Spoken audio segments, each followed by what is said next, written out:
Six സ്റ്റാൻഡേർഡിൽ കുട്ടികൾക്ക് Indian സിസ്റ്റവും international സിസ്റ്റവും തമ്മിലുള്ള ഡിഫറൻസ് പഠിക്കാനുണ്ട്. നമ്മുടെ ഇന്ത്യൻ സിസ്റ്റം അനുസരിച്ച് നമ്മൾ സ്ഥാനവില കൊടുക്കുമ്പോൾ വൺസ്, ടെൻസ്, 1000, 100 ഇങ്ങനെയാണ് നമ്മൾ സ്ഥാനവില കൊടുക്കാൻ പഠിച്ചിട്ടുള്ളത്. എന്നാൽ ഇതിന് ഇലോബറേറ്റഡായിട്ട് ഒരു ക്ലാസിഫിക്കേഷനുണ്ട്. അത് നമ്മൾ പീരിയഡ്സ് എന്നാണ് മാർക്ക് ചെയ്തിരിക്കുന്നത്.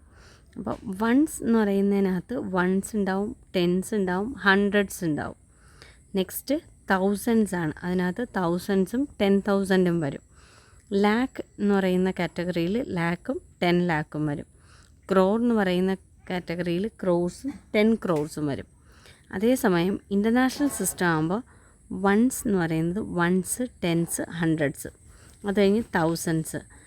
ഇൻ്റർനാഷണൽ സിസ്റ്റത്തിൽ നമ്മൾ 3 ഡിജിറ്റ്സ് വെച്ചിട്ടാണ് കോമ വെച്ച് ഡിജിറ്റ്സിനെ സെപ്പറേറ്റ് ചെയ്യുന്നത്. അതേസമയം ഇന്ത്യൻ സിസ്റ്റത്തിൽ ആദ്യത്തെ വൺസിൻ്റെ സ്ഥാനം മാത്രം 3 ഡിജിറ്റ്സ് വെച്ച് കോമ സെപ്പറേറ്റ് ചെയ്യും.